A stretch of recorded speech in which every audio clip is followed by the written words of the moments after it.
ತನ್ನೆದುರು ಬಂದು ನಿಂತವಳನ್ನು ಮೌನವಾಗಿ ದಿಟ್ಟಿಸಿದನು ರಾಮ್. ಆ ನೋಟದಲ್ಲಿ ಕೊಂಚ ಕಠಿಣತೆ ಇತ್ತು. ಅವನ ಕಣ್ಣಲ್ಲಿ ನೇರವಾಗಿ ಕಣ್ಣಿಡುವ ಧೈರ್ಯವನ್ನು ಅದು ಹೇಗೆ ಹೊಂದಿಸಿಕೊಂಡಿದ್ದಾಳೋ ಹುಡುಗಿ. ಸೊ ನಾನು ಯೋಚಿಸಿದ್ದು ನಿಜ, ನಿಮಗೆ ಸ್ವಿಮ್ಮಿಂಗ್ ಬರ್ತದೆ, ಹ್ಯಾಮ್ ಐ ರೈಟ್? ಕೈಕಟ್ಟಿ ಕೇಳಿದನು. ಕ್ಷಮ ಅಷ್ಟೆಲ್ಲ ಮಾತನಾಡಿ ಹೋದರೂ ಆ ವಿಷಯವನ್ನು ಕೆದಕಲಿಲ್ಲ ಹುಡುಗ. ತಾನು ಹೇಳಬೇಕೆಂದಿರುವುದನ್ನು ನೇರವಾಗಿ ಅವಳೆದುರು ಅರುಹಿದ. ಎಸ್, ನನಗೆ ಸ್ವಿಮ್ಮಿಂಗ್ ಬರುತ್ತೆ. ಅವಳ ದನಿಯಲ್ಲಿ ಭಯ ಕಾಣಲಿಲ್ಲ. ಆದರೂ ದೇವಸ್ಥಾನದಲ್ಲಿ ನಾಟಕವಾಡಿದ್ದು ಯಾಕೆ ಅಂತ ಹೇಳುವುದಿಲ್ವಾ? ನನಗೆ ಗೊತ್ತಿದೆ, ನಾನು ದೇವಸ್ಥಾನದೊಳಗೆ ಬರಲಿ ಅಂತ ತಾನೆ. ಆದರೆ ನಿಮ್ಮ ಗಂಡ ಫೇಮಸ್ ಕ್ರಿಮಿನಲ್ ಲಾಯರ್ ಅನ್ನೋದನ್ನು ತಾವು ಮರೆತಂತಿದೆ ಎಂದು ಹುಬ್ಬೇರಿಸಿದ. ಅವನು ಅಷ್ಟು ತನ್ನಗೆ ಮಾತನಾಡುತ್ತಿರುವುದನ್ನು ಕಂಡು ಆಶ್ಚರ್ಯ ಹುಡುಗಿಗೆ. ಸತ್ಯ ತಿಳಿದಾಗ ತನ್ನ ಮೇಲೆ ರೇಗಬಹುದು, ಕೂಗಾಡಬಹುದು ಎಂದುಕೊಂಡಿದ್ದಳು. ಅವನ ಬಗ್ಗೆ ತಾನು ಅರ್ಧದಷ್ಟನ್ನು ತಿಳಿದುಕೊಂಡಿಲ್ಲವೇನೋ ಎನಿಸಿತು. ಹೌದು, ಗೊತ್ತಿದೆ, ಹಾಗಾಗಿಯೇ ಸಿಕ್ಕಿ ಬೀಳುವುದಿಲ್ಲ ಎನ್ನುವ ಕಾನ್ಫಿಡೆನ್ಸ್ ನನಗಿರಲಿಲ್ಲ ಎಂದಳು ತನ್ನಗೆ. ಒಮ್ಮೆ ಹಣೆ ಗೀರಿಕೊಂಡನು ರಾಮ್. ನೀವು ನೀರಿಗೆ ಬಿದ್ದು ನಾಟಕವಾಡಿದ್ದು ತಪ್ಪಲ್ಲ ಮಿಸಸ್ ರಾಮ್. ನಾಟಕವಾಡಿ ನನ್ನ ನಂಬಿಸಬಹುದು ಎಂದು ಯೋಚಿಸಿದ ತಪ್ಪು. ಆದರೆ ನನಗೆ ಒಂದು ವಿಷಯ ಅರ್ಥವಾಗಲಿಲ್ಲ. ಇದರಿಂದ ನಿಮಗೇನಾದರೂ ಪ್ರಯೋಜನವಾಯಿತಾ ಕೇಳಿದನು. ಖಂಡಿತವಾಗಿಯೂ ಆಯಿತು. ನನಗೆ ನಿಮ್ಮ ಬಗ್ಗೆ ಇನ್ನೂ ಹೆಚ್ಚೆಚ್ಚು ತಿಳಿದುಕೊಳ್ಬೇಕು ಮಿಸ್ಟರ್ ರಾಮ್. ನನ್ನ ಗಂಡ ಯಾವ ಸಂದರ್ಭಗಳಲ್ಲಿ ತಾವು ಹಾಕಿಕೊಂಡಿರುವ ಚೌಕಟ್ಟಿನಿಂದ ಹೊರಬರುತ್ತಾರೆ ಎಂದು ತಿಳಿದುಕೊಳ್ಳಬೇಕಿತ್ತು. ತಿಳಿದುಕೊಂಡೆ. ಏರಿಳಿತವಿಲ್ಲದೆ ಅವಳ ದನಿಯ ದೃಢತೆಗೆ ರಾಮ್ ಕಣ್ಣುಗಳು ಸಂಕೋಚಿತವಾದವು. ಆದರೆ ಇದು ನಂಬಿಕೆಯ ಜೊತೆ ಆಟವಾಡಿದಂತಾಗುವುದಿಲ್ಲ ವೀಕ್ಷಿತಿಜ. ಮುಂದೆ ನಿಮಗೆ ನಿಜಕ್ಕೂ ಅಪಾಯವಾದರೂ ನಾನು ನಾಟಕ ಅಂತ ತಿಳಿಬಹುದಲ್ವಾ? ತೋಳಬಂತು ತೋಳ ಕಥೆಯಾಗೆ ಎಂದನು. ಒಂದು ತೆರನಾಗಿ ನಗುತ್ತಾ ಅವನ ಕೊರಳ ಸುತ್ತ ಕೈಮಾಲೆ ಹಾಕಿ ನಿಂತಳು ಕ್ಷಿತಿಜ. ಈಗ ಅವಳ ಬಿಸಿಯುಸಿರು ನೇರವಾಗಿ ಅವನೆದೆಯನ್ನು ತಾಕುತ್ತಿತ್ತು. ಆದರೆ ಅವನು ಅಲುಗಲಿಲ್ಲ. ಅವನ ನೇರ ನೋಟವು ಕುಗ್ಗಲಿಲ್ಲ. ನಾನು ತಾರಕ್ ರಾಮ್ ಚಕ್ರವರ್ತಿಯ ಹೆಂಡತಿ. ಅಪಾಯ ಬಂದಾಗ ನನ್ನನ್ನು ನಾನು ಹೇಗೆ ಕಾಪಾಡಿಕೊಳ್ಬೇಕು ಅಂತ ಗೊತ್ತಿದೆ ರಾಮ್. ನಿಮ್ಮ ಸಹಾಯ ಬಯಸುವುದಿಲ್ಲ. ಅವಳ ದನಿಯಲ್ಲಿ ಗ್ರಹಿಸಲಾಗದ ಚೂಪಿತ್ತು. ಮಡದಿಯ ಮಾತಿಗೆ ನಕ್ಕನು ತಾರಕ್. ರಿಯಲಿ? ಹಾಗಾದರೆ ಇನ್ನೂ ಒಳ್ಳೆಯದು. ಆದರೆ ನೆಕ್ಸ್ಟ್ ಟೈಮ್ ಈ ರೀತಿ ನಾಟಕವಾಡುವಾಗ ಬಿ ಕೇರ್ಫುಲ್. ಈ ತಾರಕ್ ಕೋಪ ಮಾಡಿಕೊಳ್ಳುವುದು ತೀರ ವಿರಳ. ಆದರೆ ಕೋಪ ಬಂದರೆ ಎಂದು ತನ್ನ ಮಾತನ್ನು ಅರ್ಧಕ್ಕೆ ನಿಲ್ಲಿಸಿ ತುಟಿಯಂಚಲ್ಲಿ ನಕ್ಕನು. ಏನು ಎದುರಿಸ್ತಿದ್ದೀರಾ ಕೇಳಿದಳು ಆಸೆದ ದಾಟಿಯಲ್ಲಿ. ಇಲ್ಲ, ಎಚ್ಚರಿಸ್ತಿದ್ದೇನೆ. Okay my lord. ಆದರೂ ನಿಮಗೆ ಯಾಕೆ ಬೇಗ ಕೋಪ ಬರುವುದಿಲ್ಲ ಅಂತ ಕೇಳ್ಬೋದಾ ಎಂದಳು. ಕೋಪ ಎನ್ನುವುದು ಮನುಷ್ಯನ ದೌರ್ಬಲ್ಯ ಮಿಸಸ್ ರಾಮ್. ಕೋಪ ಬಂದಾಗ ವ್ಯಕ್ತಿ ತನ್ನ ಮೇಲಿನ ಕಂಟ್ರೋಲ್ ಕಳೆದುಕೊಳ್ಳುತ್ತಾನೆ. ಅವನ ಬುದ್ಧಿ ಸ್ಥಿಮಿತ ತಪ್ಪುತ್ತದೆ. ಅದು ಒಬ್ಬ ಲಾಯರ್ಗೆ ಒಳ್ಳೆಯದಲ್ಲ ಎನ್ನುತ್ತಾ ಮೆಲ್ಲಗೆ ತನ್ನ ಗಂಟಿದವಳನ್ನು ದೂರ ಸರಿಸಿದ. ಅವನ ವ್ಯಕ್ತಿತ್ವದಲ್ಲೇನೋ ಸೆಳೆತವಿದೆ ಎನಿಸಿತು ಹುಡುಗಿಗೆ. ಪ್ರತಿ ಬಾರಿಯೂ ತನ್ನನ್ನು ಆಕರ್ಷಿಸುವ ಮಾತುಗಳು, ಕಣ್ಣಲ್ಲಿ ಹಿರಿದು ಬಿಡುವ ಆ ನೋಟ ಎಲ್ಲವೂ ವಿಭಿನ್ನ. ಆದರೆ ಹೇಗೆ ಕಂಡುಹಿಡಿದಿರಿ ಅಂತ ಕೇಳಬಹುದಾ ಎಂದಳು ಉಬ್ಬು ಸಂಕೋಚಿಸಿ. ಈಗ ಹೇಳಿಬಿಟ್ಟರೆ ಮುಂದಿನ ಬಾರಿ ಎಚ್ಚೆತ್ತುಕೊಂಡು ಬಿಡ್ತೀರಾ ಎಂದ. ಹಾಗಾದರೆ ಮುಂದಿನ ಬಾರಿ ಕೂಡ ನಾನು ನಾಟಕ ಮಾಡ್ಬೋದು ಅಂದುಕೊಂಡಿದ್ದೀರಾ? ಇಬ್ಬರು ಚಾಣಕ್ಯರ ನಡುವೆ ಕೇವಲ ಪ್ರಶ್ನೆಗಳಷ್ಟೇ, ಉತ್ತರಗಳಿಲ್ಲ. ಮಾಡಿದರೂ ಮಾಡ್ಬೋದು, ಯಾರಿಗೆ ಗೊತ್ತು ಎಂದು ಭುಜ ಕುಣಿಸಿ ಅಲ್ಲಿಂದ ನಡೆದು ಬಿಟ್ಟನು. ಕೈಕಟ್ಟಿ ಅವನು ಹೋದತ್ತಲೇ ನೋಡುತ್ತಾ ನಿಂತಳು ಕ್ಷಿತಿಜ. ತನ್ನ ಭಾವನ ವರ್ತನೆ ಅದೇಕೋ ವಿಚಿತ್ರವೆನಿಸಿದು ಕ್ಷಮಳಿಗೆ. ಅದಲ್ಲದೆ ತನ್ನಕ್ಕ ಅವನನ್ನು ವಹಿಸಿಕೊಂಡು ಮಾತನಾಡಿದವಳಿಗೆ ಇಡಿಸಿರಲಿಲ್ಲ. ಅದನ್ನೇ ಯೋಚಿಸುತ್ತಾ ಅತ್ತಿಂದಿತ್ತ ರೂಮಿನಲ್ಲಿ ಓಡಾಡುತ್ತಿದ್ದವಳಿಗೆ ತನ್ನ ಮಾತಿಗೆ ಬೇಸರ ಮಾಡಿಕೊಂಡು ಹೋದ ರಿಷಿ ನೆನಪಾಗಿದ್ದನು. ತಕ್ಷಣ ಅವನನ್ನರಿಸಿ ಬಂದಳು ಹುಡುಗಿ. ಮನೆಯಲ್ಲೆಲ್ಲೋ ಕಾಣಸಿಗಲಿಲ್ಲ ಅವನು. ತನಿಷ್ಕಳ ರೂಮಿಗೊಮ್ಮೆ ಬಂದು ನೋಡಿದಳು. ಸಾಮಾನ್ಯವಾಗಿ ಅವಳೊಂದಿಗೆ ಹೆಚ್ಚು ಸಮಯ ಕಳೆಯುತ್ತಾನೆ ರಿಷಿ. ಆದರೆ ಅಲ್ಲೂ ಅವನಿರಲಿಲ್ಲ. ತನ್ನಷ್ಟಕ್ಕೆ ಹಾಡು ಕೇಳುತ್ತಾ ಮಲಗಿದ್ದಳು ತನು. ಕ್ಷಮಳದನಿಗೆ ಇಯರ್ಫೋನ್ ತೆಗೆದಿರಿಸುತ್ತಾ ಎದ್ದು ಕೂತಳು ತನು. ಹಾ ಅಕ್ಕ, ಹೇಳಿ, ಏನಾದರೂ ಬೇಗಿತ್ತಾ ಎಂದಳು. ಅವಳ ಬಳಿ ರಿಷಿಯ ಬಗ್ಗೆ ನೇರವಾಗಿ ಕೇಳಲೇಬೇಕಾ ಬೇಡವಾ ಅಂತ ಸಂಕೋಚ ಹುಡುಗಿಗೆ. ತಪ್ಪು ತಿಳಿಯಬಹುದೆಂಬ ಮುಜುಗರ. ಏನಿಲ್ಲ, ನನ್ನ ರೂಮಿನಲ್ಲಿ ಬೋರ್ ಆಗ್ತಿತ್ತು, ಅದಕ್ಕೆ ಬಂದೆ. ಓ ಹೌದಾ? ನಮ್ಮ ಮನೆಯಲ್ಲಿ ಸ್ವಲ್ಪ ಹಾಗೆ.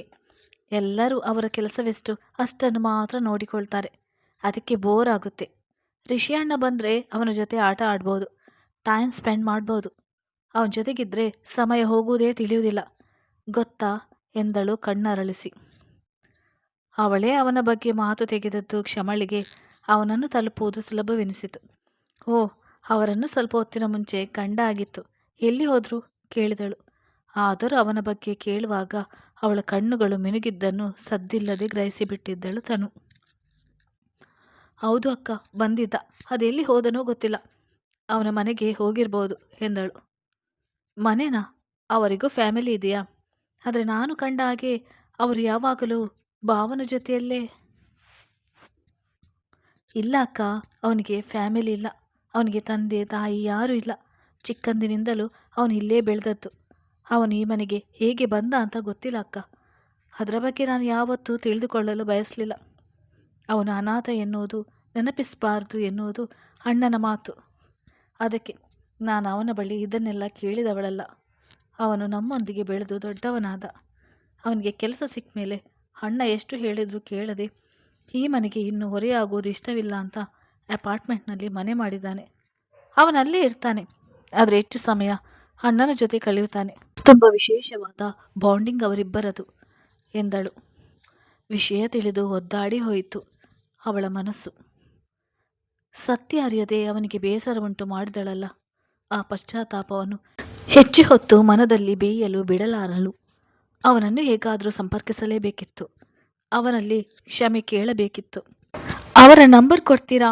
ತನು ಬಳಿ ನೇರವಾಗಿ ಕೇಳಿಬಿಟ್ಟಿದ್ದಳು ಹುಡುಗಿ.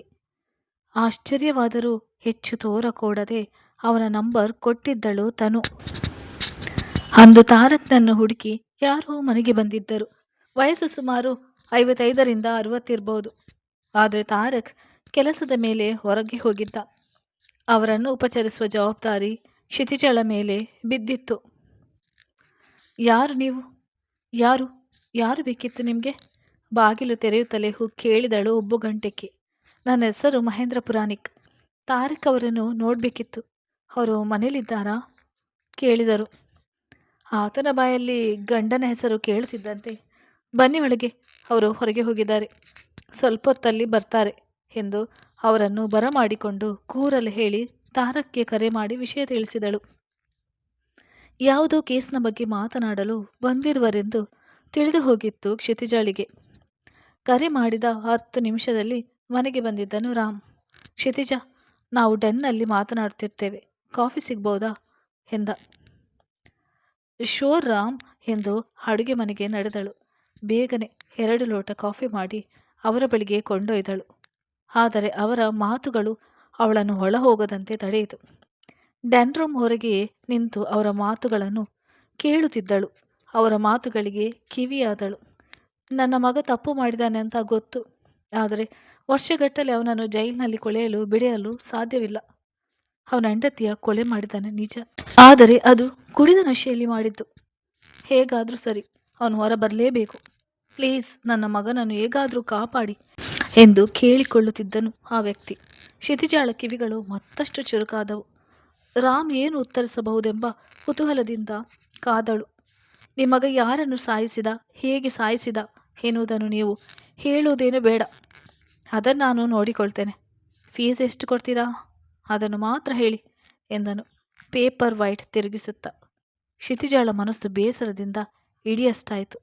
ತನ್ನ ಗಂಡ ಒಬ್ಬ ಅಪರಾಧಿಯನ್ನು ಕಾಯುವ ಕೆಲಸ ಮಾಡುತ್ತಿರುವನಲ್ಲ. 3 ಲಕ್ಷ ಹೇಳಿದ ಆ ವ್ಯಕ್ತಿ. ಜೋರಾಗಿ ನಕ್ಕು ಬಿಟ್ಟನು ರಾಮ್. 3 ಲಕ್ಷಕ್ಕೆ ನಾನಲ್ಲ, ನನ್ನ ಅಸಿಸ್ಟೆಂಟ್ ಕೂಡ ಈ ಕೇಸ್ ತೆಗೆದುಕೊಳ್ಳುವುದಿಲ್ಲ. ನಾನು ಇದುವರೆಗೂ ಯಾವ ಕೇಸನ್ನು ಸೋತಿಲ್ಲ ಎನ್ನುವುದು ನಿಮಗೆ ನೆನಪಿದ್ರೆ ಒಳ್ಳೆಯದು. ನಾನಿಲ್ಲಿ ಕೇವಲ ಕೇಸ್ ತೆಗೆದುಕೊಂಡು ವಾದಿಸುವುದಿಲ್ಲ. ನಿಮ್ಮ ಮಗನಿಗೆ ಇನ್ನೊಂದು ಲೈಫ್ ಕೊಡ್ತಿದ್ದೇನೆ. ಅವನ ಸ್ವಾತಂತ್ರ್ಯದ ಬೆಲೆ ಇಷ್ಟೇನಾ? 8 ಲಕ್ಷ ಫೈನಲ್ ಮಾಡಿ, ಹಾಗದಿದ್ರೆ ಹೊರಡ್ಬೋದು. The door is open. ಒಂದೇ ಮಾತಿನಲ್ಲಿ ನುಡಿದು ಸೀಟಿನ ಹಿಂದಕ್ಕೊರಗಿ ಕುಳಿತು ಬಿಟ್ಟ. ಆ ವ್ಯಕ್ತಿ ಏನು ಮಾಡಬೇಕೆಂದು ತೋಚದೆ ತಬ್ಬಿಬ್ಬಾದ. ಅಷ್ಟು ಹಣ ಹೊಂದಿಸಬೇಕೆಂದರೆ ತುಸು ಕಷ್ಟವೇ. ಆದರೆ ಮಗನನ್ನು ಹೊರತರಲೇಬೇಕಲ್ವಾ? ಸರಿ, ಅರೇಂಜ್ ಮಾಡ್ತೇನೆ. ಆದರೆ ನೀವು ಈ ಕೇಸ್ ಗೆದ್ದೇ ಗೆಲ್ತೀರಾ ಅಂತ ಏನು ಗ್ಯಾರಂಟಿ ಕೇಳಿದನು. ನಾನು ಈ ಕೇಸ್ ಸೋತ್ರೆ 8 ಲಕ್ಷದ ಜೊತೆ 2 ಲಕ್ಷ ಸೇರಿಸಿ ಒಟ್ಟು 10 ಲಕ್ಷ ನಿಮಗೆ ವಾಪಸ್ ಕೊಡ್ತೇನೆ. ಅವನ ದೃಢದ ಮಾತುಗಳನ್ನು ಕೇಳಿ ಕ್ಷಣ ಚಕಿತನಾದನು ಆ ವ್ಯಕ್ತಿ. ತನ್ನ ಮಗ ಹೊರಬರುತ್ತಾನೆಂಬ ನಂಬಿಕೆ ಬಂದಿತ್ತು. ಅಷ್ಟರಲ್ಲಿ ಒಳಬಂದ ಕ್ಷಿತಿಜ ಇಬ್ಬರಿಗೂ ಕಾಫಿ ಕೊಟ್ಟಳು. ಕಾಫಿ ಕುಡಿದು ಓಕೆ ಸರ್ ಥ್ಯಾಂಕ್ ಯು ಎಂದು ಅಲ್ಲಿಂದೆದ್ದು ಹೊರ ನಡೆದನು. ರಾಮ್, ಏನು ಮಾಡ್ತಿದ್ದೀರಾ ನೀವು? ಅವನತ್ತ ತಿರುಗಿ ಕೇಳಿದಳು. ಕಾಫಿ ಕುಡಿಯುತ್ತಿದ್ದೇನೆ, ಕಾಣಿಸ್ತಿಲ್ವಾ ಎಂದನು ಗಂಭೀರವಾಗಿ. ನಾನು ಸೀರಿಯಸ್ ಆಗಿ ಕೇಳ್ತಿದ್ದೀನಿ ರಾಮ್. ನೀವು ಮಾತನಾಡಿದೆಲ್ಲ ನನ್ನ ಕಿವಿಗೆ ಬಿತ್ತು. ಒಬ್ಬ ಅಪರಾಧಿಯ ಪರವಾಗಿ ಕೇಸ್ ತೆಗೆದುಕೊಳ್ತಿದ್ದೀರಾ ಎಂದಳು. ಕಾಫಿ ಕುಡಿದ ಲೋಟವನ್ನು ಅವಳ ಕೈಗಿಟ್ಟವನು ಅಪರಾಧಿಯೋ ನಿರಪರಾಧಿಯೋ, ನನ್ನ ಕೈಗೆ ಕೇಸ್ ಬಂದಮೇಲೆ ಅವನು ನನ್ನ ಕ್ಲೈಂಟ್. ನನ್ನ ಕ್ಲೈಂಟ್ ಪರವಾಗಿ ವಾದ ಮಾಡೋದು ನನ್ನ ಕರ್ತವ್ಯ ಅಷ್ಟೆ ಎಂದು ತನ್ನಗೆ ನುಡಿದು ಹೊರಡ್ತಿದ್ದವನ ಕೈ ಹಿಡಿದುಕೊಂಡಳು. ರಾಮ್, ನೀವು ಈ ಕೇಸ್ ತೆಗೆದುಕೊಳ್ಳುವಂತಿಲ್ಲ ಅಷ್ಟೆ ಎಂದಳು. ಆದರೆ ನಾನು ನಿಮ್ಮ ಪರ್ಮಿಷನ್ ಕೇಳ್ತಿಲ್ಲ ಮಿಸಸ್ ರಾಮ್ ಎಂದವನ ಮಾತು ಗಂಭೀರವಾಗಿತ್ತು. ರಾಮ್, ನೀವು ಮಾಡುತ್ತಿರುವುದು ತಪ್ಪು. ಒಂದು ಅಪರಾಧಕ್ಕೆ ಸಾಥ್ ನೀಡುತ್ತಿದ್ದೀರಾ. ನನ್ನ ಪ್ರೊಫೆಷನ್ ಲೈಫ್ನಲ್ಲಿ ಮೂಗು ತೂರಿಸುವ ಅಧಿಕಾರ ನಾನು ಯಾರಿಗೂ ಕೊಟ್ಟಿಲ್ಲ. ನಿಮ್ಮಷ್ಟಕ್ಕೆ ನೀವಿದ್ರೆ ಒಳ್ಳೆಯದು ಎಂದ. ಆದರೆ ಅವನನ್ನು ತಡೆಯುವ ಶಪಥಗೈತಂತಿದ್ದಳು ಹುಡುಗಿ. ಗಂಡ ತಪ್ಪು ಮಾಡಿದ್ರೆ ತಡೆಯುವುದು ಹೆಂಡತಿಯ ಕರ್ತವ್ಯ. ಇಷ್ಟು ದಿನ ನೀವು ಇಂಥ ಕೇಸ್ಗಳನ್ನು ತೆಗೆದುಕೊಂಡಿರ್ಬೋದು. ಆದರೆ ಇನ್ನಾದರೂ ನಿಲ್ಲಿಸಿ ಪ್ಲೀಸ್. ಅಪರಾಧಿಯನ್ನು ಪಾರು ಮಾಡುವುದು ಕೂಡ ಒಂದು ಅಪರಾಧವೇ. ಹಣಕ್ಕಾಗಿ ಅಂಥ ಪಾಪದ ಕೆಲಸ ಬೇಡ. ಈಗಾಗಲೇ ಸಾಕಷ್ಟು ಕೊಟ್ಟಿದ್ದಾನಲ್ಲ ದೇವರು. ನಕ್ಕವನು. ದೇವರಲ್ಲ ಮಿಸಸ್ ರಾಮ್, ನಾನು ಸಂಪಾದಿಸಿರುವುದು. ಲಾಯರ್ ಆಗಿ ನನ್ನ ಕ್ಲೈಂಟ್ ಕಾಪಾಡುವುದು ನನ್ನ ಕೆಲಸ. ಆ ಕೆಲಸವನ್ನು ಮಾಡಲು ಬಿಡಿ. ನಿಮಗೆ ಮೊದಲೇ ಹೇಳಿದ್ದೇನೆ, ನನ್ನ ಪ್ರೊಫೆಷ್ನಲ್ ಲೈಫ್ನಲ್ಲಿ ನೀವು ತಲೆ ಹಾಕಿದರೆ ನಮ್ಮ ಮಧ್ಯೆ ಬಿರುಕು ಮೂಡ್ಬೋದು. ಗಂಡ ಹೆಂಡತಿಯ ಸಂಬಂಧದಲ್ಲಿ ಬಿರುಕು ಹೇಳದಾಗೆ ಕಾಪಾಡಿಕೊಳ್ಳುವುದು ಹೆಂಡತಿಯ ಕರ್ತವ್ಯ. ನೀವು ಆ ಕರ್ತವ್ಯದ ಬಗ್ಗೆ ಗಮನ ಕೊಡಿ ಎಂದವನೇ ಅಲ್ಲಿಂದ ಸರಿದು ಹೋದ. ಅವಳ ಮುಷ್ಟಿ ಬಿಗಿಯಿತು. ಗಂಡನನ್ನು ಹೇಗೆ ತಡೆಯುವುದೆಂದು ತೋಚದಾಗಿತ್ತು ಕ್ಷಿತಿಜಾಳಿಗೆ. ಅವನ ಅಪರಾಧಿಯೊಬ್ಬನ ಪರವಾಗಿ ನಿಲ್ಲುತ್ತಿರುವುದು ಅವಳಿಗಿಷ್ಟವಿಲ್ಲ. ಅವನ ಸ್ವಭಾವದ ಪರಿಚಯವಿದೆ. ಅಷ್ಟು ಸುಲಭಕ್ಕೆ ಅವನು ತನ್ನ ಮಾತಿಗೆ ಮನೆಯಲಾರನೆಂದು ತಿಳಿದಿದೆ.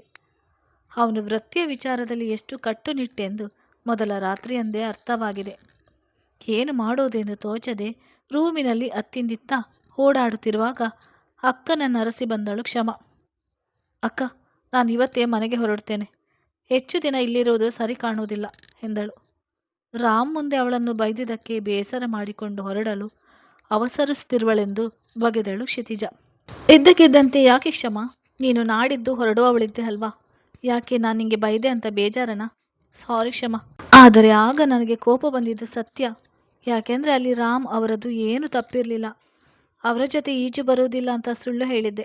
ಅದಕ್ಕೆ ಅವರು ಹಾಗೆ ಮಾಡಿದ್ದು. ಅದನ್ನು ಅರ್ಥ ಮಾಡಿಕೊಳ್ಳದೆ ನೀನು ಅವರ ಬಗ್ಗೆ ಗೌರವ ಕೊಡದೆ ಮಾತನಾಡಿದ್ದು ನನಗೆ ಸರಿ ಕಾಣಲಿಲ್ಲ. ಅದಕ್ಕೆ ಬೈದೆ. ಐ ಆಮ್ ಸಾರಿ ಎಂದು ಶುದ್ಧ ಮನಸ್ಸಿನಿಂದ ಅವಳಲ್ಲಿ ಕ್ಷಮೆ ಕೇಳಿದ್ದಳು. ಅವಳಿಗೆ ಗೊಂದಲವಾಯಿತು. ಸುಳ್ಳು ಹೇಳಿದ್ಯಾಕೆ ಎಂದು ತಿಳಿಯಲಿಲ್ಲ. ಆದರೂ ಹೆಚ್ಚು ಕೆದಕದೆ ಸುಮ್ಮನಾದಳು. ಹೌದಕ್ಕ, ಆಗ ನೀನು ನನಗೆ ಬೈದಿದ್ದೇನು ಸತ್ಯ. ಆದರೆ ನಾನು ಹೊರಡುತ್ತಿರುವುದು ಆ ಕಾರಣಕ್ಕಲ್ಲ. ಇಲ್ಲಿ ತುಂಬ ಬೋರ್ ಆಗ್ತಿದೆ ಕಣೆ. ಇಲ್ಲಿ ಒಬ್ಬೊಬ್ಬರು ಒಂದೊಂದು ಥರ. ನಮ್ಮ ಮನೆಯಲ್ಲಿ ಕಾಫಿ ಊಟ ತಿಂಡಿಯ ಸಮಯಕ್ಕೆಲ್ಲ ಫ್ಯಾಮಿಲಿಯವರು ಒಟ್ಟಾಗಿ ಕೂತು ಒಂದಷ್ಟು ಸಮಯ ಕಳೆಯುತ್ತಿದ್ದೆವು. ಅದರಲ್ಲಿ ಯಾರು ರೂಮಿನಿಂದ ಹೊರಗೆಯೇ ಬರೋಲ್ಲ. ಊಟದ ಸಮಯದಲ್ಲೂ ಯಾರೂ ಮಾತನಾಡಬಾರ್ದು, ಸೌಂಡ್ ಮಾಡಬಾರ್ದು. ಜೈಲಿನಾಗಿದೆ ಅಕ್ಕ. ನಾನು ಹೊರಡ್ತೇನೆ ಮನೆಗೆ. ನೀನಿಲ್ಲಿ ಹೇಗಿರ್ತೀಯೋ ಗೊತ್ತಿಲ್ಲ ಎಂದು ಮುಖ ಚಿಕ್ಕದು ಮಾಡಿಕೊಂಡಳು. ಅವಳ ಮಾತಿಗೆ ಸುಮ್ಮನೆ ನಕ್ಕಳು ಕ್ಷಿತಿಜ. ಯಾವುದೇ ವಾತಾವರಣಕ್ಕಾಗಲಿ ಹೊಂದಿಕೊಳ್ಳುವುದು ಕಷ್ಟವೇನಲ್ಲ ಅವಳಿಗೆ. ಆಯ್ತು ಬಿಡು, ಅಷ್ಟು ಬೋರ್ ಆಗ್ತಿದ್ರೆ ಹೊರಡು. ಆದರೆ ಇವತ್ತು ಬೇಡ, ಈಗಾಗಲೇ ತಡವಾಗಿದೆ. ನಾಳೆ ಹೊರಡು. ನಾನು ರಾಮ್ ಜೊತೆ ಮಾತಾಡ್ತೇನೆ ಎಂದಳು. ಅವಳ ಮಾತಿಗೆ ಕೆಲ ಕ್ಷಣ ಯೋಚಿಸಿ ತಲೆ ಆಡಿಸಿದಳು ಕ್ಷಮ. ರೂಮಿಗೆ ಬಂದವಳು ಕೂಡಲೇ ತಾನು ಕೊಟ್ಟಿದ್ದ ರಿಷಿಯ ನಂಬರ್ಗೆ ಫೋನ್ ಹಾಯಿಸಿದಳು. ಅವನ ಬಗ್ಗೆ ತಿಳಿದಾಗಿನಿಂದ ತನ್ನ ಬಗ್ಗೆ ತನಗೆ ಬೇಸರವಾಗ್ತಿದೆ ಕ್ಷಮಳಿಗೆ. ಹಾಗೆಂದು ಅವನ ಬಗ್ಗೆ ಕನಿಕರವಲ್ಲ. ಅವನಿಗೆ ಅರಿಯದೆ ನೋವು ಕೊಟ್ಟಿದ್ದಕ್ಕೆ ಸಂಕಟ. ದೀರ್ಘವಾಗಿ ರಿಂಗಾದ ಬಳಿಕ ಕರೆ ಸ್ವೀಕರಿಸಿದ ರಿಷಿ. ಹಲೋ ಎಂದಳು ಮೆಲ್ಲಗೆ. ಯಾರು? ಹತ್ತಿಂದ ನೇರವಾಗಿ ಪ್ರಶ್ನಿಸಿದ ರಿಷಿ. ಅವಳ ಧ್ವನಿಯಿಂದಲೇ ಗ್ರಹಿಸಿದ್ದಾನೆ. ಆದರೂ ಖಾತ್ರಿ ಇಲ್ಲ. ಯಾರು ಅಂತ ಗೊತ್ತಾಗ್ಲಿಲ್ವಾ? ಅವಳು ಹಾಗೆನ್ನುತ್ತಲೇ ಸ್ಪಷ್ಟವಾಗಿ ತಿಳಿದು ಹೋಯಿತು ಹುಡುಗನಿಗೆ. ಇಲ್ಲ, ಗೊತ್ತಾಗ್ಲಿಲ್ಲ ಬೇಕೆಂದೇ ಹೇಳಿದನು ಬಿಗುವಾಗಿ. ನಿಟ್ಟುಸಿರು ದಬ್ಬಿದಳು. ಅವನ ಧಾಟಿಯಿಂದಲೇ ತನ್ನನ್ನು ಅವನು ಗ್ರಹಿಸಿರುವನೆಂದು ಖಚಿತವಾಗಿತ್ತು ಕ್ಷಮಳಿಗೆ. ಅವನಷ್ಟೇ ಬುದ್ಧಿವಂತ ಹೆಣ್ಣವಳು. ಸರಿ, ಗೊತ್ತಾಗ್ಲಿಲ್ಲ ಅಂದರೆ ಗೊತ್ತಾಗೋದು ಬೇಡ. ಗೊತ್ತಾಗಿದ್ರೆ ನಾಳೆ ಬೆಳಿಗ್ಗೆ 10 ಗಂಟೆಗೆ ಮನೆಗೆ ಬನ್ನಿ, ಗೊತ್ತಾಯ್ತಾ? ನಾನು ನಾಳೆ ನಮ್ಮ ಮನೆಗೆ ಹೊರಡ್ತಿದ್ದೇನೆ. ನಿಮ್ಮ ಜೊತೆ ಸ್ವಲ್ಪ ಮಾತಾಡಬೇಕು ಎಂದು ಕರೆ ತುಂಡರಿಸಿದಳು. ಫೋನ್ ಇಟ್ಟು ಹನೆಯೊತ್ತಿಕೊಂಡ ರಿಷಿ. ಅವಳಾಡಿದ ಮಾತುಗಳಿಂದ ಬೇಸರವಾಗಿದ್ದರೂ ಅವಳು ಉದ್ದೇಶಪೂರ್ವಕವಾಗಿ ಹೇಳಿದ್ದಲ್ಲ ಎಂದು ಬಲ್ಲನು ಹುಡುಗ. ಹಾಗಾಗಿ ಅವಳ ಮೇಲೆ ಯಾವುದೇ ಕೋಪವಿಲ್ಲ. ಅಷ್ಟರಲ್ಲಿ ಅವನ ಫೋನ್ ಸದ್ದಾಗಿತ್ತು. ಗುಡ್ ನೈಟ್ ಎಂಬ ಸಂದೇಶ ಬಂದು ಬಿದ್ದಿತ್ತು ಅವಳಿಂದ. ಅವನ ತುಟಿಯಡಿ ಪುಟ್ಟ ನಗುವೊಂದು ಜಾಗ ಪಡೆಯಿತು. ರಾಮ್ ಜೊತೆಗೆ ಮತ್ತೆ ಮಾತನಾಡುವ ಧೈರ್ಯ ಮಾಡಲಿಲ್ಲ ಕ್ಷಿತಿಜ. ಬದಲಿಗೆ ಬೇರೆ ಏನಾದರೂ ದಾರಿ ಸಿಗಬಹುದೇ ಎಂದು ಯೋಚಿಸತೊಡಗಿದಳು. ಅಷ್ಟರಲ್ಲಿ ಏನೋ ಹೊಳೆದಂತಾಯಿತು. ಕೂಡಲೇ ಅಶೋಕ್ರನ್ನು ಕಾಣಲು ಅವರ ರೂಮಿಗೆ ನಡೆದಳು. ಮಾವನೊಂದಿಗೆ ಮುಕ್ತವಾಗಿ ಒಮ್ಮೆಯೂ ಮಾತನಾಡಿದ್ದಿಲ್ಲ. ತುಸು ಹಿಂಜರಿಕೆಯಾದರೂ ಧೈರ್ಯ ಮಾಡಿ ಹೊಳ ಬಂದಿದ್ದಳು. ಮಾವ. ಅವಳ ದನಿ ಕೇಳಿ ಯಾವುದೋ ಪುಸ್ತಕ ಓದುತ್ತಿದ್ದವರು ಮುಚ್ಚಿಟ್ಟು ಅವಳತ್ತ ತಿರುಗಿ ನೋಡಿದರು.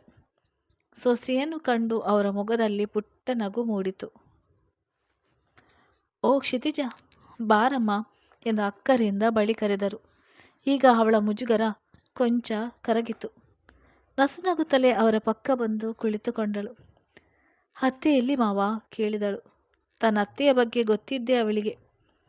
ಈ ವಿಚಾರದ ಬಗ್ಗೆ ಮಾತಾಡಿದರೆ ಅವ್ರಿಗೆ ಹಿಡಿಸುವುದಿಲ್ಲ ಎಂಬ ಅಂದಾಜು ಅವಳಿಗಿತ್ತು. ಅವಳಿಗೆ ರಾತ್ರಿ ಊಟವಾದ ಮೇಲೆ ವಾಕಿಂಗ್ ಹೋಗುವ ಅಭ್ಯಾಸ. ಟ್ಯಾರೆಸ್ ಮೇಲೆ ವಾಕಿಂಗ್ ಮಾಡ್ತಿರ್ಬೋದು. ಯಾಕಮ್ಮ, ಏನಾಯಿತು? ನಿನ್ನ ಅತ್ತೆ ಜೊತೆ ಏನಾದರೂ ಹೇಳಬೇಕಿತ್ತಾ ಎಂದರು. ಇಲ್ಲ ಮಾವ, ನಿಮ್ಮ ಜೊತೆ ಮಾತನಾಡಬೇಕಿತ್ತು, ರಾಮ್ ಅವರ ಬಗ್ಗೆ ಹೇಳಿದಳು. ತನ್ನ ಮಾವನ ಮೂಲಕವಾದರೂ ಅವನಿಗೆ ಹೇಳಿಸಿ ಅವನನ್ನು ತಡೆಯುವ ಯೋಚನೆ ಅವಳದು. ಹೌದಾ, ಅವನ ಬಗ್ಗೆನಾ? ಏನಮ್ಮ ಕೇಳಿದರು. ಮಾವ, ಅವರು ಒಂದು ಕೇಸ್ ತೆಗೆದುಕೊಂಡಿದ್ದಾರೆ. ಅದು ಒಬ್ಬ ಅಪರಾಧಿಯ ಪರವಾಗಿ. ಅವನು ತನ್ನ ಹೆಂಡತಿಯನ್ನೇ ಕೊಂದು ಜೈಲು ಸೇರಿದ್ದಾನೆ. ಅಂಥವನನ್ನು ಬಿಡಿಸಲು ಮುಂದಾಗಿದ್ದಾರೆ ನಿಮ್ಮ ಮಗ. ಇಷ್ಟು ದಿನ ಅವರು ಹೇಗಿದ್ದರೋ ಅದು ಬೇಡ, ಆದರೆ ಇನ್ನು ಮುಂದೆ ಆದರೂ ನ್ಯಾಯವಾಗಿ ಬದುಕಬಹುದಲ್ವಾ? ಅವರು ಮಾಡುತ್ತಿರುವುದು ನನಗೆ ಸರಿ ಕಾಣ್ತಿಲ್ಲ ಮಾವ. ಅವರ ಜೊತೆ ಮಾತಾಡಿದೆ, ಆದರೆ ನನ್ನ ಮಾತಿಗೆ ಒಪ್ಪುತ್ತಿಲ್ಲ ಅವರು. ಅವರನ್ನು ಹೇಗೆ ತಡೆಯಬೇಕಂತ ತೋಚುತ್ತಿಲ್ಲ ನನಗೆ. ನೀವಾದರೂ ಅವರ ಜೊತೆ ಒಮ್ಮೆ ಮಾತಾಡಿ ಮಾವ ಎಂದು ಕೇಳಿಕೊಂಡಳು. ಮಗನ ಬಗ್ಗೆ ಸೊಸೆಗಿರುವ ಕಳಕಳಿಯನ್ನು ಕಂಡು ಖುಷಿಯಾಯಿತು ಅಶೋಕರಿಗೆ. ಅದಲ್ಲದೆ ಅವಳು ನ್ಯಾಯದ ಪರವಾಗಿ ನಿಂತಿರುವುದು ಮತ್ತಷ್ಟು ಹೆಮ್ಮೆ ಮೂಡಿಸಿತು ಅವಳ ಬಗ್ಗೆ.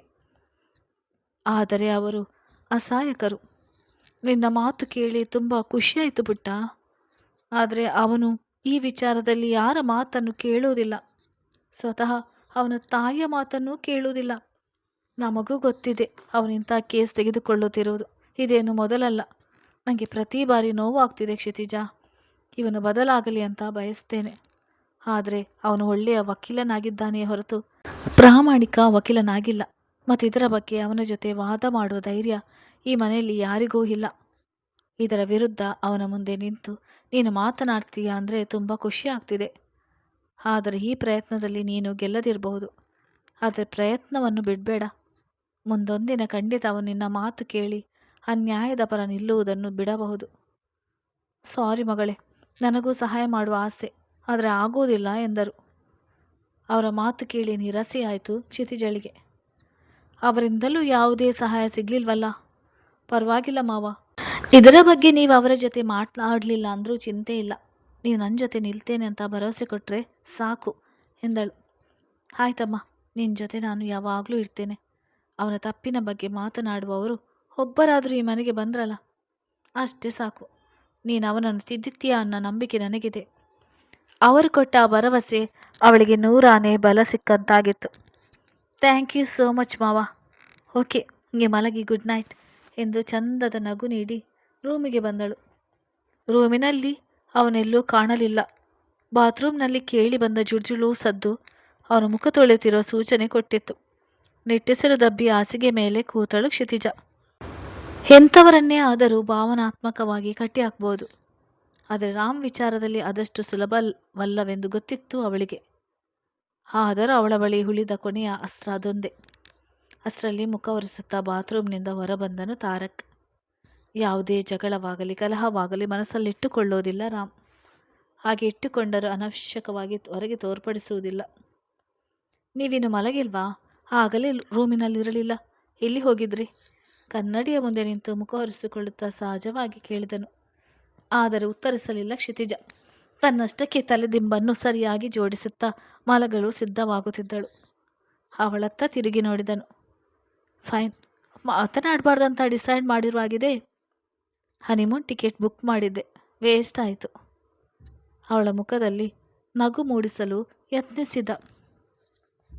ಓ, the great advocate Tarak Ram ಚಕ್ರವರ್ತಿಯವರಿಗೆ ತಮಾಷೆ ಮಾಡೋಕ್ಕೂ ಬರುತ್ತೆ ಅಂತ ಗೊತ್ತಿರಲಿಲ್ಲ ನನಗೆ ಎಂದಳು.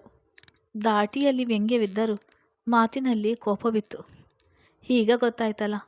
ಆ್ಯಂಡ್ ಒನ್ ಮೋರ್ ಥಿಂಗ್, ನಿಮಗೆ ಈ ತಾರಕ್ ರಾಮ್ನಲ್ಲಿ ಯಾವಾಗಲೂ ಅಡ್ವೊಕೇಟ್ ಮಾತ್ರ ಕಾಣಿಸೋದಾ? ನಿಮ್ಮ ಗಂಡ ಕಾಣಿಸೋದಿಲ್ವಾ ಎಂದನು ತನ್ನಗೆ. ಅವನದೇ ಗುಣ ಅವಳಲ್ಲಿ ಅಚ್ಚರಿ ಮೂಡಿಸುವುದು. ತಾನು ಅಷ್ಟೆಲ್ಲ ವ್ಯಂಗ್ಯವಾಡಿದರೂ ಕೋಪವೇ ಬರುವುದಿಲ್ವೇ? ಹೆಂಡತಿಯ ಮಾತುಗಳಿಗೆ ಕವಡೆ ಕಾಸಿನಷ್ಟಾದರೂ ಬೆಲೆ ಕೊಟ್ಟರಲ್ಲವೇ ಗಂಡ ಕಾಣಿಸುವುದು. ಈಗಲೂ ಮತ್ತದೇ ಚೂಪು ಮಾತು. ಸರಿ ಹೇಳಿ, ನಮ್ಮ ಸಂಸಾರದ ಬಗ್ಗೆ ಅದೆಷ್ಟು ಮಾತುಗಳನ್ನು ಹೇಳಬೇಕೋ ಹೇಳಿ. ಅವಳ ಪಕ್ಕ ಬಂದು ಕುಳಿತುಕೊಂಡನು. ಮಾತು ಬದಲಾಯಿಸಬೇಡಿ ರಾಮ್. ನಾನು ಯಾಕೆ ಕೋಪ ಮಾಡಿಕೊಂಡಿದ್ದೇನೆ ಅಂತ ನಿಮಗೆ ಗೊತ್ತು.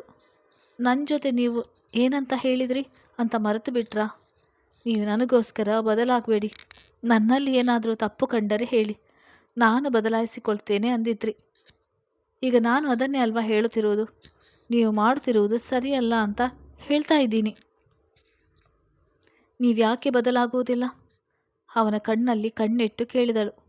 ಹಾಗೆ ಇನ್ನೊಂದು ಮಾತನ್ನು ಹೇಳಿದೆ, ನನ್ನ ವೃತ್ತಿಯ ವಿಚಾರದಲ್ಲಿ ನೀವು ತಲೆ ಹಾಕೂಡುದು ಅಂತ. ಹೌದು, ಖಂಡಿತ ನನ್ನನ್ನು ನಾನು ಬದಲಾಯಿಸಿಕೊಳ್ಳುತ್ತಿದ್ದೆ. ನೀವು ಹೇಳುವುದು ನನಗೆ ಸರಿ ಎನಿಸಿದರೆ ಮಾತ್ರ. ಒಬ್ಬ ಕಟುಕ ಕುರಿ ಕತ್ತರಿಸಿ ಮಾಂಸ ತರ್ತಾನೆ, ಅದು ಅವನ ಕೆಲಸ. ಅವನ ಬದುಕು ನಡೆಯುವುದೇ ಅದರಿಂದ. ಅದನ್ನು ಅವನು ಮಾಡ್ತಾನೆ. ಅದು ತಪ್ಪು ಅಂತ ಹೇಳೋಕ್ಕಾಗುತ್ತಾ? ಹಾಗೆ ಅಪರಾಧಿಗೆ ಗಲ್ಲು ಶಿಕ್ಷೆ ಕೊಟ್ಟಾಗ ಅವನನ್ನು ಗಲ್ಲುಗೇರಿಸಲು ಒಬ್ಬ ಇರ್ತಾನಲ್ಲ, ಅದು ಅವನ ಕೆಲಸ. ಅದನ್ನು ಮಾಡ್ತಾನೆ. ಅದು ತಪ್ಪಾ? ಇಲ್ಲಿ ಸರಿ ತಪ್ಪುಗಳ ಲೆಕ್ಕ ಬರೋಲ್ಲ ಕ್ಷಿತಿಜ. ನಮ್ಮ ವೃತ್ತಿ ನಾವು ಮಾಡ್ತೇವೆ ಅಷ್ಟೇ. ನೋಡಿ, ಇದರ ಬಗ್ಗೆ ಇನ್ನೂ ಮಾತನಾಡಲು ನನಗಿಷ್ಟವಿಲ್ಲ. ಆದರೆ ಒಂದಂತೂ ಹೇಳಬಲ್ಲೆ, ಈ ವಿಚಾರದಲ್ಲಿ ನಾನು ಹಿಂದೆ ಸರಿಯುವುದಿಲ್ಲ. ನಿಮ್ಮ ಈ ವ್ಯರ್ಥ ಪ್ರಯತ್ನವನ್ನು ಬಿಟ್ಟು ಬಿಡಿ ಎಂದವನೇ ಮತ್ತೆ ಅವಳತ್ತ ನೋಡದೆ ಹಾಸಿಗೆ ಮೇಲೆ ಅಡ್ಡಾದ. ಏನು ಮಾಡಬೇಕೆಂದು ತೋಚಲಿಲ್ಲ ಕ್ಷಿತಿಜಳಿಗೆ. ಅವನೊಂದಿಗೆ ವಾದದಲ್ಲಿ ಗೆಲ್ಲಲಾದೀತೆ. ಸುಮ್ಮನೆ ಅವನ ಪಕ್ಕ ಮಲಗಿದಳು. ಈ ಜಗಳದಿಂದ ಇಬ್ಬರ ನಡುವಿನ ಅಂತರ ಹೆಚ್ಚಾಗುವುದೇ ವಿನಃ ಪರಿಹಾರ ಸಿಗುವುದಿಲ್ಲವೆಂದು ಅರ್ಥವಾಗಿತ್ತು ಅವಳಿಗೆ. ಮೆತ್ತಗೆ ಬಂದು ಅವನೆದೆಯ ಮೇಲೆ ತಲೆ ಇರಿಸಿದಳು. ಅವನ ಮುಖಭಾವ ಕತ್ತಲೆಯಲ್ಲಿ ಗೋಚರಿಸದಿದ್ದರೂ ಅವನ ಕೈಗಳು ಅವಳನ್ನು ಬಳಸಿದವು. ಮರುದಿನ ಬೆಳಿಗ್ಗೆ ಹೊರಟು ನಿಂತಿದ್ದಳು ಕ್ಷಮ. ಅವಳ ಕಣ್ಣುಗಳು ಪದೇ ಪದೇ ಬಾಗಿಲಿನತ್ತ ಹೊರಳುತ್ತಿದ್ದವು. ರಿಷಿಯನ್ನು ಅರಸುತ್ತಿದ್ದವು. ಯಾರಿಗೋಸ್ಕರ ಕಾಯ್ತಿದ್ದೆ ಕ್ಷಮ? ಅವಳನ್ನು ತುಂಬ ಹೊತ್ತಿನಿಂದ ಗಮನಿಸುತ್ತಿದ್ದ ಕ್ಷಿತಿಜ ಕೇಳಿಯೇ ಬಿಟ್ಟಿದ್ದಳು. ನಾನಾ? ಯಾರಿಗೂ ಇಲ್ವಲ್ಲ. ಸರಿಯಕ್ಕ, ನಾನಿನ್ನು ಹೊರಡ್ತೇನೆ ಎಂದವಳ ಮಾತಿನಲ್ಲಿ ತಡವರಿಕೆ ಇತ್ತು. ತಾನು ಅಷ್ಟೆಲ್ಲ ಹೇಳಿದ್ರೂ ರಿಷಿ ಬರಲಿಲ್ವಲ್ಲ ಎಂದು ಒಳಗೊಳಗೆ ಬೇಸರ ಹುಡುಗಿಗೆ. ಓಕೆ, ಹುಷಾರ್. ಅಪ್ಪ ಅಮ್ಮನ ಕೇಳಿದೆ ಅಂತ ಹೇಳು ಎಂದು ಅವಳನ್ನಪ್ಪಿ ಭಾವುಕಳಾದಳು ಕ್ಷಿತಿಜ. ನಂತರ ರಾಮ್ ಎದುರು ಬಂದ ಕ್ಷಮ. ಸಾರಿ ಬಾಬಾ, ಮೊನ್ನೆ ನಿಮ್ಮ ಬಗ್ಗೆ ಏನೇನೋ ಮಾತಾಡಿಬಿಟ್ಟೆ. ನನ್ನ ಮಾತಿನಿಂದ ಬೇಸರವಾಗಿದ್ದರೆ ಐ ಆಮ್ ರಿಯಲಿ ಸಾರಿ ಎಂದಳು. ಅದನ್ನು ಎಂದೋ ಮರೆತು ಬಿಟ್ಟಿದ್ದಾನೆ ಹುಡುಗ. It's okay. ಬೇಸರವನ್ನು ಮನಸ್ಸಿನಲ್ಲಿ ಇಟ್ಟುಕೊಂಡು ಕೊರಗುವ ಅಭ್ಯಾಸ ನನಗಿಲ್ಲ. ಬೇಸರವಾಗಿದ್ದರೆ ಅಲ್ಲೇ ನೇರವಾಗಿ ಹೇಳುತ್ತಿದ್ದೆ. So chill. ಸರಿ, ನಾನೇ ನಿನ್ನನ್ನು ಡ್ರಾಪ್ ಮಾಡ್ತೇನೆ, ಬಾ. ಒಬ್ಬಳನ್ನೇ ಕಳಿಸಲು ಆಗೋದಿಲ್ವಲ್ಲ. ಅಯ್ಯೋ, ಅದೆಲ್ಲ ಯಾಕೆ ಬಾವಾ, ನಾನೇನು ಚಿಕ್ಕ ಮಗುನ. ನಾನೇ ಹೊರಡ್ತೇನೆ ಬಿಡಿ ಎಂದು ನಯವಾಗಿ ನಿರಾಕರಿಸಿದಳು. ಹೌದು, ರಾಮ್ ಅವಳು ಹೋಗ್ತಾಳೆ ಬಿಡಿ. ಅದು ಅಲ್ಲದೆ ಇವತ್ತು ನಿಮಗೇನು ಕೆಲಸ ಇದೆ ಅಂತ ಹೇಳಿದ್ರಿ, ನಿಮಗೆ ತಡವಾಗ್ತಿರ್ಬೋದು ಅಲ್ವಾ ಎಂದಳು ಕ್ಷಿತಿಜ. ವಾಚ್ ನೋಡಿಕೊಂಡವ ಹುಬ್ಬು ತೀಡಿಕೊಂಡ. ಅಷ್ಟರಲ್ಲೇ ಹೊಳಬಂದಿದ್ದನು ರಿಷಿ. ಅವನನ್ನು ಕಂಡು ಕ್ಷಮಳ ಮೊಗದಲ್ಲಿ ನಗೆ ಹರಳಿತು. ರಿಷಿ, ನಿನಗಾಗಿ ಏನಾದರೂ ಕೆಲಸವಿದೆಯಾ ಕೇಳಿದನು ರಾಮ್. ಇಲ್ಲ ಕಣು, ಯಾಕೆ? ಒಳ್ಳೆಯದಾಯಿತು. ನಮ್ಮ ಹುಡುಗಿಯನ್ನು ಹುಷಾರಾಗಿ ಮನೆಗೆ ಬಿಟ್ಟು ಬರಬೇಕಿತ್ತು, ಆಗುತ್ತಾ ಅವನೆಂದಾಗ ಹುಬ್ಬು ಬೆಸೆದು ಕ್ಷಮಾಳತ್ತ ನೋಡಿದ ರಿಷಿ. ಅವಳು ತುಟಿಯಂಚಲ್ಲಿ ನಕ್ಕಳು. ಪೇಚಾಟಕ್ಕೆ ಸಿಲುಕಿಕೊಂಡ ಹುಡುಗ. ಫೈನ್, ಅವನಿಷ್ಟೆಲ್ಲ ಯೋಚಿಸಿದ್ದಾನೆ ಅಂದರೆ ಅವನಿಗೆ ಬೇರೇನೋ ಕೆಲಸವಿರ್ಬೋದು. ಕ್ಷಮ, ಯು ಕಮ್ ವಿತ್ ಮಿ ಎಂದ ರಾಮ್ ಅವಳೊಂದಿಗೆ ಹೊರಡಲನುವಾದಾಗ ತಡೆದನು. ಏ ಇಲ್ಲ ಕಣೋ, ನನಗೇನು ಕೆಲಸವಿಲ್ಲ ಅಂತ ಹೇಳಿಲ್ಲಲ್ವಾ. ನಾನು ಡ್ರಾಪ್ ಮಾಡ್ತೀನಿ ಬಿಡು. Are you Shiva? ಹ್ಞೂ ಕಣಪ್ಪ. ನಮ್ಮ ಹುಡುಗಿಯನ್ನು, ಸಾರಿ ನಿನ್ನ ನಾದಿನಿಯವರನ್ನು ಹುಷಾರಾಗಿ ತಲುಪಿಸಿ ಬರುವ ಜವಾಬ್ದಾರಿ ನನ್ನದು ಎಂದವನ ವಾರಿನೋಟ ಕ್ಷಮಳತ್ತಲೇ ಇತ್ತು. ಅದನ್ನು ರಾಮ್ನ ತೀಕ್ಷ್ಣ ಬುದ್ಧಿ ಗ್ರಹಿಸಿಬಿಟ್ಟಿತ್ತು. ಕತೆ ಮುಂದುವರಿಯುತ್ತದೆ.